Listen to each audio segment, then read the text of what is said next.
Hi, we made it to February, you guys. At least I think that's when you'll be watching this. You might be watching this, I don't know, for all I know, in March. But yeah, if you're watching this at the beginning of the month of February, we made it. I hope you're doing well. I hope you're doing good. I hope life is being kind to you. I hope your days are going really well. I felt like January was such a long month. Like it just seemed to be going on forever. But I think that's because so many things happened in the month of January alone, especially if you're in my part of the world. Actually, I don't know, every single part of the world seems to be a little hectic these days, but I hope in the midst of whatever it is that's happening, you are finding pockets of time to take care of yourself and handling yourself with as much care and grace and devotion as possible. I'm trying to do the same. And I wanted to do another chat. Thank you guys so much for the comments that you left on my previous morning chat. I kind of took a leap of faith with that video because it was one of those things where I'm like, this just feels like an endless stream of consciousness. And not that I felt bad about it, but I'm just like, I don't know. I still sometimes have a part of my mind questioning the other part of my mind, where one part is saying, is this necessary? Like, who really needs this? But then I'm like, usually when I sit down and I'm saying something, it's because I need it. It's usually something that I needed to hear. And I think sometimes it is selfish to not share something that to me just feels like intuitively led. So yeah, we're doing the same today. I don't have a puzzle with me.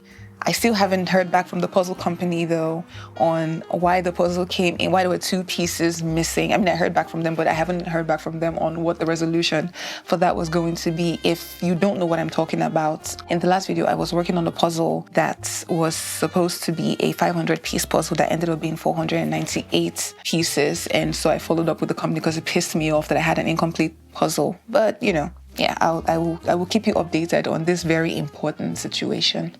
So, I wanted to do the same thing today. And while I won't be doing that, I will be working on my Doodle planner. This is it. So I've already started, as you can see. I've already started working on a lot of the pages, but I still have empty pages that I haven't even touched, so I'm going to be filling those in. I like a Doodle planner. This is the second one that I'm using. The first Doodle planner that I bought was actually just empty. It was an empty planner, like no doodles in it, so I had to do the doodling myself. But then I heard about the Amanda Rach Lee planner, which is what I'm currently using. I got this one for myself at the beginning of the year or at the end of last year as something to try. It comes like pre-doodled and themed, so different months have like different themes. Sometimes it's florals, sometimes it's baked goods, sometimes it's the sky, and I like that. But mostly doodling just gives my hands something to do without the pressure of having my brain be busy. I mentioned in my last video that something I've been working on a lot is getting my brain back to the point. So getting my brain. There's a big crossover, but getting myself to the point where I am letting myself be bored. I'm trying to tap into more of my creativity because we are now addicted to being entertained. And yeah, anyway, the point of all of this is I'm going to be doodling today as we're chatting. So if you see me like looking down, that's what I'm doing. I'm not ignoring you, clearly. But yeah, what is the mood for the week? How is the week going? If you're watching this on a Monday morning, which is when I wanted this to be posted actually, was Monday. If you're watching this on a Monday morning, how are you doing? How is the approach for the week? What are your intentions for the week? Mine is to focus on celebrating small wins and checking in on my devotion to my path. Like, I'm very specifically not using the word consistency because I have become a lot more consistent than I was in the past, like on the channel, in my writing, like in blogging, in all the things that I want to do, right? But it's actually something I was thinking about earlier this year, is looking from the point that I am now, where I'm putting out videos on a more regular basis. I'm showing up more for myself. And so I started thinking back to some of the things that helped me. And a huge thing that helped was reframing what it means to be consistent. And so that word devotion started coming up more. I realized that the turning point for me was when I decided that above all, more than working on being disciplined, more than working on being consistent, I had to be devoted to myself. I think that's what I was really, really missing. Maybe it's just semantics, but at least to my understanding, there's a deep, subconscious sense of loyalty that comes with the word devotion. Like, to say you're devoted to your path means that, you're going to stay on that path. I chose to stay on the path when I decided to come back to content creation. I decided to stay focused on my path, even when I didn't see results. That was a thing that really switched things up for me, because I had to say to myself, I had to be honest and truthful with myself that there's a very good chance that you're going to make videos that are going to flop. Unfortunately, I have seen it happen before.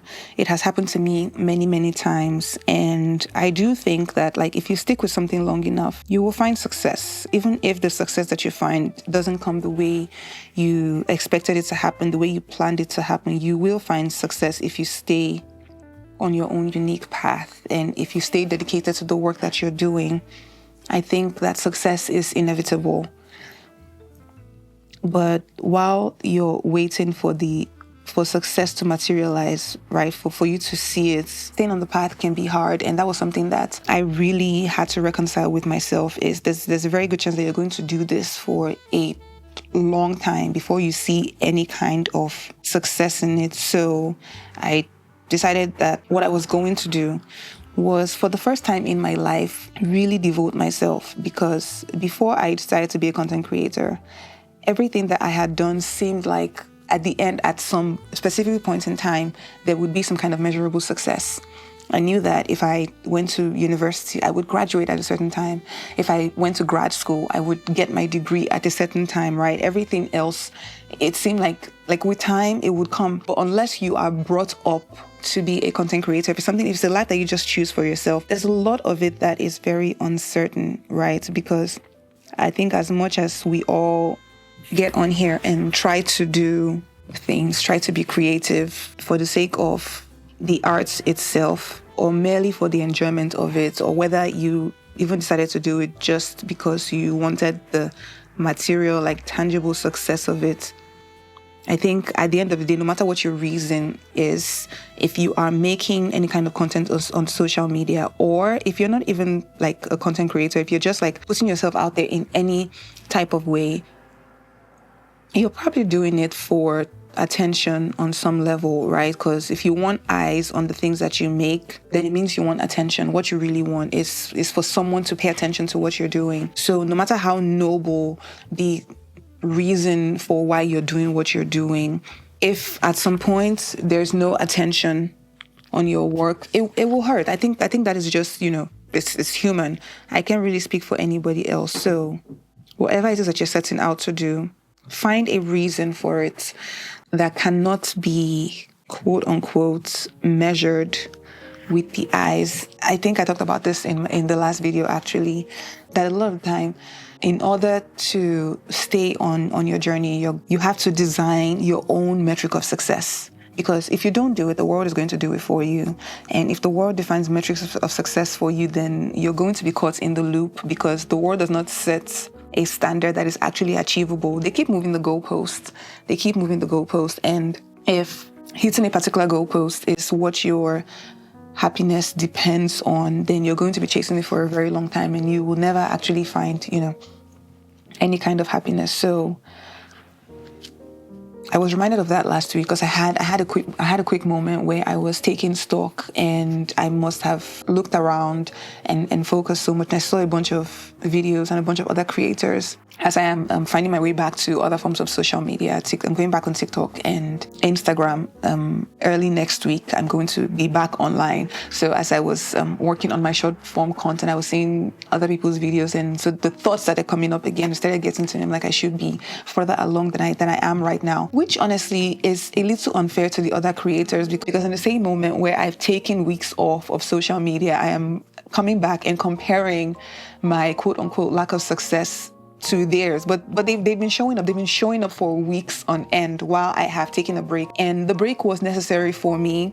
But it is unfair for me, and it is unfair to them to measure or try to compare the results that we're getting, because they have been essentially, like, for the most part, like, planted more seeds, at least from what I can see, than me, right? So it's unfair to me, but it's also unfair to them. It is minimizing of their work. It is minimizing of the fact that they have taken the time to show up for themselves in that way, right? And who's to say that the fact that they have focused on that thing in that way doesn't mean that, like, something else is suffering because they haven't been able to give their attention to something else? Because that, at least, has been the story for me. I've seen so much more success on YouTube because that is where I have focused my attention for the past couple of months.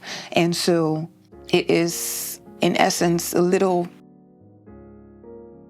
I had to brighten this up a little. It is, in essence, a little silly for me to be upset with myself for not seeing so much growth on social media when I have shown up there sparsely, right? And I knew going in that based on the time that I had, based on my real life commitments, I had to choose, I had to make a decision. And so I chose YouTube. I chose that this is the platform that I was going to devote myself to 100%. And I had to sit with myself and accept that, like, it means for a certain period of time, a short period of time, my other social media accounts would not get the same attention, the same focus that I'm giving to YouTube right now. So to log back in on those social media apps and then see that other people are doing better, other people have better engagement, it's ridiculous when you think about it, you know? So it was very useful internal dialogue, and I was very quickly reminded of how much progress that I had made, right? But it is very easy for you to lose focus of how much progress that you have made, how much you have changed, right? How much more capable you are of noticing your weaknesses in the moment while they're happening, right? Because I think another example of progress that would have been difficult for me to catch in the moment is when I had that thought last week. Usually that's something a couple of years ago would have sent me spiraling, because I would have spent weeks and weeks and weeks being down on myself and feeling like I hadn't put in any effort at all. But the fact that as soon as that thought came in, it was quickly followed up by another thought, a more truthful thought, a more self-compassionate thoughts. And when you start being more compassionate towards yourself, what happens usually is you gain like a broader perspective, right? So the fact that I didn't go down a longer spiral than I would have, it's in itself growth, right? That I had to recognize. I would have spent weeks before I would have eventually come to the point that I arrived at in the same day or in the same moment, you know? Yeah, so as you're going into the week and you're thinking of like how you're showing up or all the places that you have been slacking, if you haven't set an intention at all, I hope like one of the things that you consider thinking about is how much you actually have changed, how much progress you actually have made, right? You have to be I'm not even joking when I say you have to be very, very intentional about monitoring all the ways that you change, all the small ways, all the like little wins that you have made. Because if you don't, the world's not very good at reminding us to celebrate that, because the world only really wants to reward the big things, the noticeable things, the things that it considers to be great and to be markers of success. So if you don't learn to define success for yourself, like I said, you will be chasing forever. And also when I was thinking about a huge thing that I came to reconcile with on my creative journey that has also transferred into my life is, unfortunately, not unfortunately, but just like it's a matter of fact that the hardest work that you do, the hardest work that you put in will mostly go unacknowledged. I don't think that's something I realized going into a creative journey is that the ways that you show up and the most work that you actually do, which I think is internal, right? Like when you do all the internal work, when you're working on yourself internally, that is the really hard, like grueling work, because the internal work is the reason why like the external work like will end up manifesting the way it manifests. Like when you start seeing physical results, number one, the fact that you're seeing results. Number two, the fact that you now have the character to handle your gifts. You have the character to handle your purpose. You have the character to handle feedback better. All those things that end up like being the physical manifestation of the life that you're living is because of a lot of internal work that you've done. It's because of a lot of reflection that you've done, a lot of changing over time. And that internal work is usually the hardest part. And that is the part that will go unacknowledged. Once you reconcile with that, once you sit with that and realize that like all the work that you're doing, all the work that you do that forms the base that forms the roots upon which like whatever tree you grow into becomes. All that work, like the root work, is going to go acknowledge, like by design, the root that feeds the trees. I'm going into like my plant metaphor again, but by design, if you think of how like a plant grows, right? The toughest part for the plant is when it's buried in the soil at the very beginning. I think I talked about this on this video on this channel before, actually a long time ago. But when you plant a seed, it grows in the dark, right? And farmers, when they plant a seed, do not go every day and dig the seed to see if it's growing. Because if you do that, it's never going to grow. You can't plant a seed and then check in every single day to make sure that it's growing. You plant it, you cover it with the soil. All you can do is water it, do whatever it is that you're supposed to do, and let the growth phase happen. And the seed in the soil will break, it will start growing its own roots, right? Its own system will start developing under the ground to spread itself deep into the soil, to not only like make sure that it is properly grounded and that the roots like take hold, but often the trees that grow the longest take the longest time in growing their roots. But it's not taking time just for time's sake. A tree that is going to be large needs more time to take root, because what is going to come out of it needs something really sturdy, like grounding it, like really sturdy to keep it there. So under the soil, there's a lot of growth happening. It just is growth that nobody can see until the tree starts to grow. And so later in the future, when people come and they see the tree, they're like, this tree is so tall, it's so beautiful, it's growing all these leaves, it's growing all these fruits, it has all these like resources, all these beautiful things that it's doing. What a beautiful tree. But what that tree had to go through in the very early days is something that's always going, most likely goes acknowledged, right? The tree knows exactly how long it took for it to take root, and taking root is a grueling process. It's very dark. It's very dark under the soil, but without the roots, there would be no nutrients like feeding the rest of the tree. The beautiful thing, the beautiful result that you're waiting for needs roots. So maybe just right now, this is something that's helped me. That's why I'm sharing it with you. Maybe at the stage that you're in right now, if you're not seeing any result, maybe it's because you're taking roots. Maybe you are growing into the person that you know you are, right? There's a gap. There's a gap between the person that you know you are, or that you know you can be, and who you are. There's this quote by Ira Glass. Let me see if I can find it.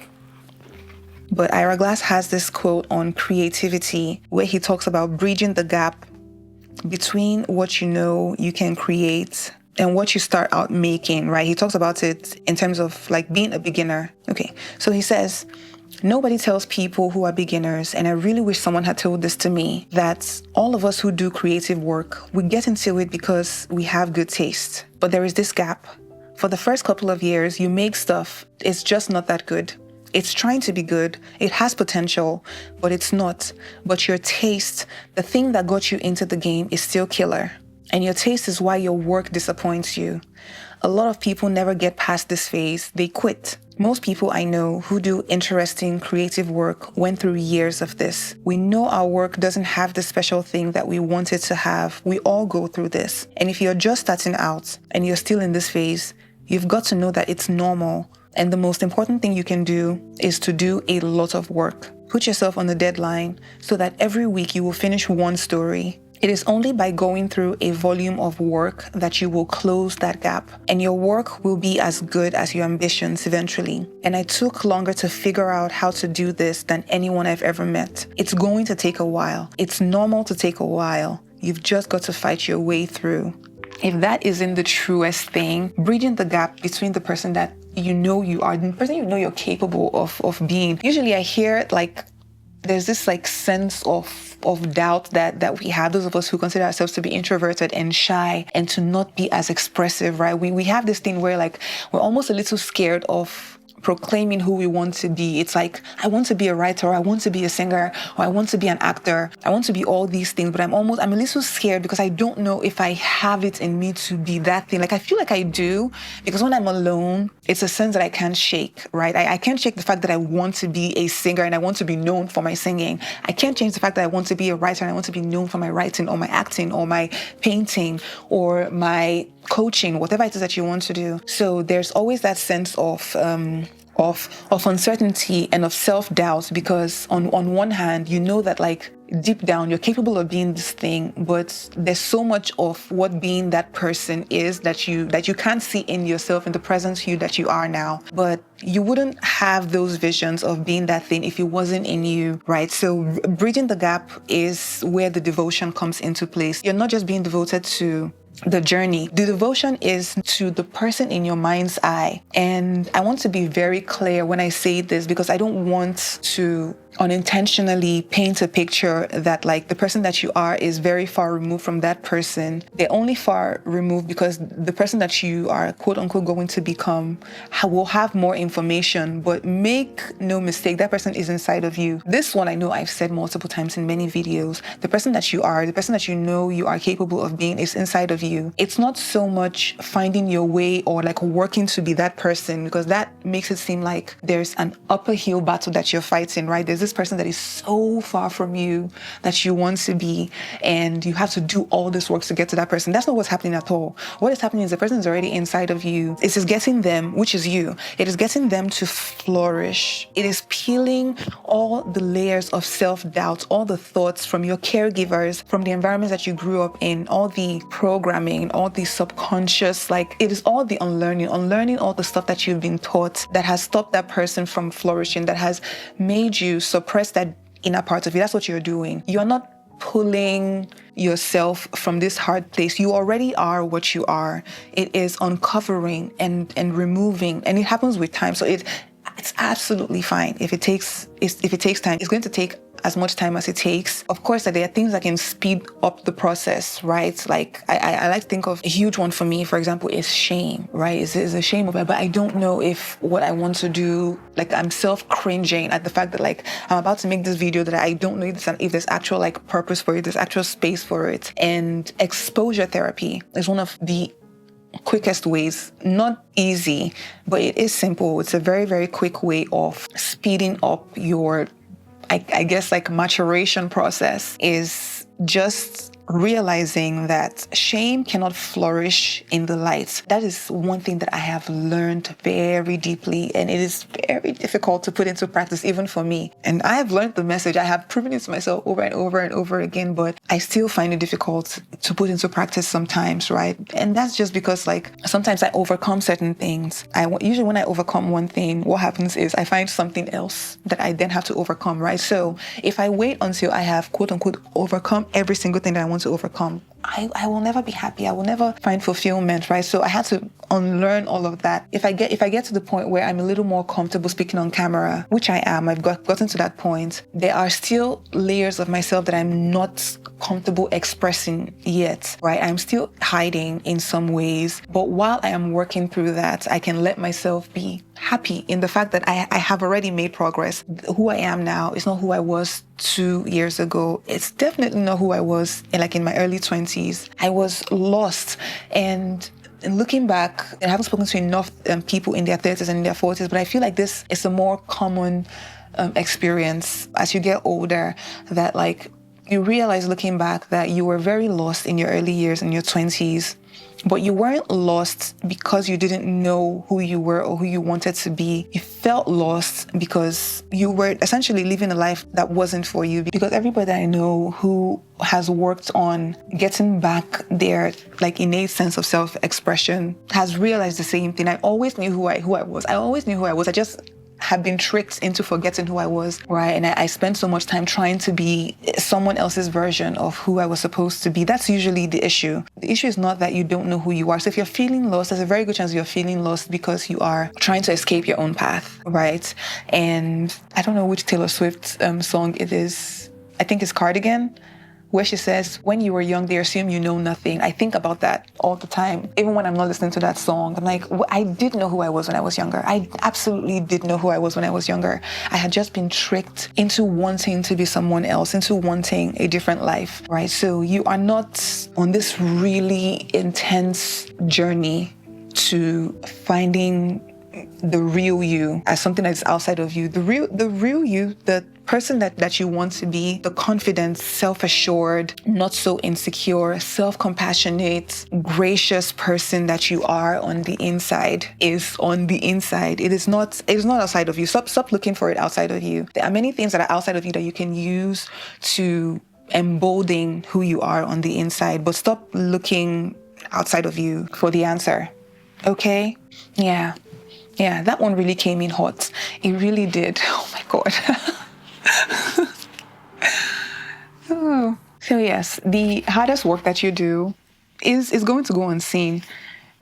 Sit with that, accept it, things will start to fall into place, right? Because at the very beginning, when you start doing something, like I said, there's a lot of roots growing, so there's a lot of the growth that is going to go unseen. Accept that. Once you accept that those are the terms and conditions for success, the journey is going to feel a little easier to overcome.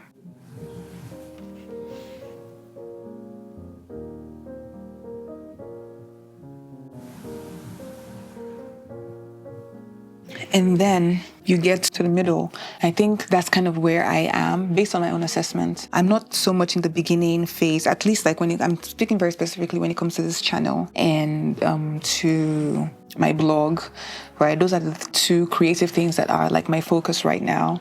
So something that I'm learning is when you finally like have gotten to the point where you're consistent and you have a somewhat steady process, or you found a pace that works for you for putting out the work that you want to put out, and you've gotten to the point where like whether or not you find the success is great or the success is small, you've finally gotten to the point where you're going to show up. That's when I've gotten to the point where I'm like, you know what, I will show up regardless. I'll give myself a talking to when it's necessary, but I will show up. What then happens is, in that middle stage, which is where you spend most of time anyway, the work becomes your new normal. Showing up, being a consistent person becomes your new normal. And people do not applaud you. People praise spectacle and they praise things that are unusual, right? So nobody's going to praise you when you become a more consistent person.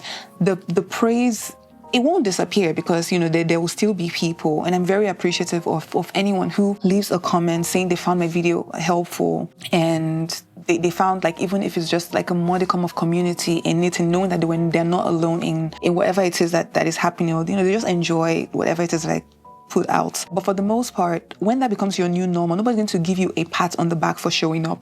And I think about this all the time when I'm going to use a very random, but not random example. I think about it when I think of Lin-Manuel Miranda, right? The composer, the writer. Love him so much, right? As someone that loves musicals, he is just like one of those people who, like, I'm grateful for him the way I'm grateful for Mariah Carey. I'm like, I'm so glad that I had the fortune of living in the same time as this like magnificent person with such a wonderful gift. I was thinking of the fact that like he had a new album that came out recently, Warriors, and it's very like critically acclaimed, but the more work he puts out, the more, I don't know how to describe it. I get the sense when I see the commentary, I get the sense that like people are forgetting and taking for granted the genius of his work, right? I'm just using him as an example. And I could use like Hans Zimmer as like the same example. Like, you're so used to someone putting out such good work, their genius has almost become ordinary. It's like it seems expected to just have their work be like there, right? And we've come to expect it. The genius has become ordinary, right? So there's no extra pat on the back, right? And let me not even like dive into what this is like for someone like Beyonce, because as an artist, she has like exceeded so many different markers when it comes to like what it means to be an artist, like living in a time like over a long span of years, that it is just normal for her to show up with greatness. I think sometimes people lose sight of the fact that she is a once in a generation type of artist and talent, and like especially when it comes to like well-roundedness. So yes, of course, there will be a select few. I find myself to be part of that select few that will be in constant appreciation. I will always take the time to be grateful, right? Because the art of appreciation is just that. It is an art in and of itself, to pause and look around and see the thing that is in front of you and realize that to have like someone show up and love you every day, a friend that you have that is just so there, sometimes you forget that the fact that they are there is a gift in and of itself, right? That's kind of what it's going to be like when you start creating things. After a while, the only pleasure that you actually will get from what you're making is the fact that you're making it. I don't know how else to explain it, but I feel like I explained it pretty well. I'm going to change my battery right now. Give me a second. Okay, so be careful not to take the fact that you are able to create something for granted. And when you're at the beginning stage, the more you can start practicing the art of creating just for creating, the better it'll be for you, honestly, because at some point, you're just going to have to deal with the fact that what you create is going to be the best part of creating. Like the art of creating, the fact that you get to create something is going to have to be enough. And if that's not a lesson that you're willing to learn, I think you will struggle a little bit. Sorry. But and the point is, if you're going to show up for yourself, for your dreams, for your ambitions, for your goals, just make sure you know the terms and conditions for success or failure, or I don't know, not failure, success. Yeah, make sure that you know the terms and conditions. I wrote those down. I said that the terms and conditions is that it is guaranteed that the beginning will be messy. I'm sure there are people that are exceptions to the rule who like their very beginning was perfect or whatever, but the beginning will be messy. It is guaranteed that you will often be misunderstood. You will be spoken ill of. There's some people that will just not like you for whatever reason and will be antagonistic towards you for whatever reason that they can cook up in their mind. And on your journey, you will make some not good things. You will make some things that are just okay, some things that are below okay, some things that are maybe bad. You will make some bad art, right? If you saw my last home update video, you know I had this like huge painting. This is in the office. This is my like workspace right behind me. But it says make bad art. You have to commit to making bad art sometimes and commit to knowing that like everyone isn't going to be receptive to what you have to say, what you have to create. And that is just the game. And even the nicest people, I have seen people, like the nicest people online who are just creating stuff. They're not hurting anyone. And there are people who still hate them. Look, there are people who, for whatever reason, they're just committed. They're just committed to not enjoying things.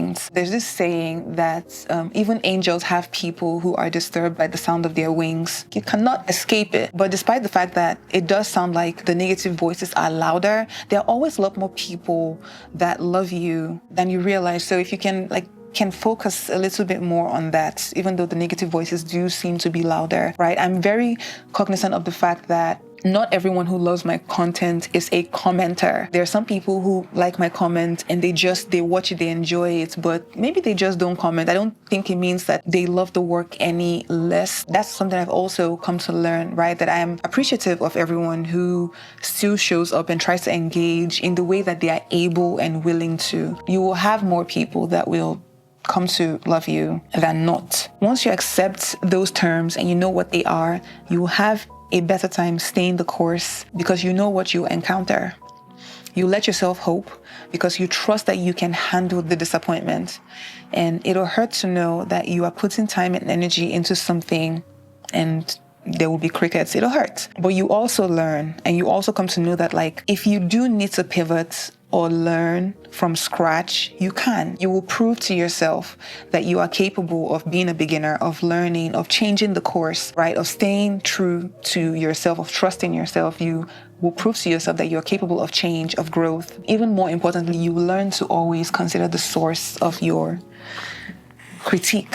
You know, so if you're entertaining certain voices in your head, that you become better at filtering the voices and just knowing that like, why would I listen to this person? This is someone whose life I wouldn't want. Like, why would I listen to someone who I wouldn't even switch places with, right? Because the source of your critique makes a huge difference. So yeah, those are some thoughts that I'm having going into the week as I am setting my intentions for the week.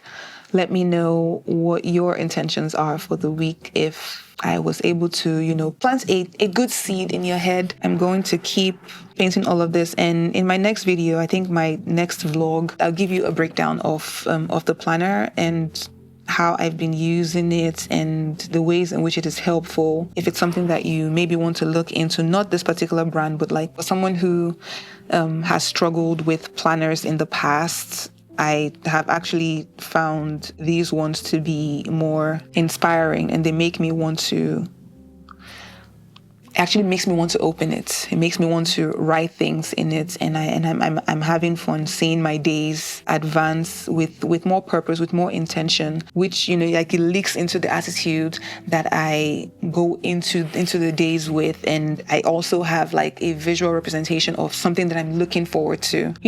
Yeah. It's a little thing, but the little things sometimes make the biggest difference. So, yeah.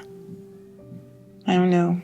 Let me know where you're listening to this. I always imagine that like someone might be like watching this while they're getting dressed for work or while they're sitting in front of their computer for work. Either way. So, yeah. Let me know where you were when you saw this.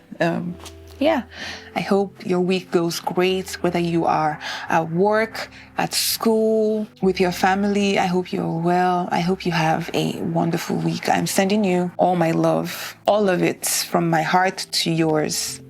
And I will see you in my next video. Bye.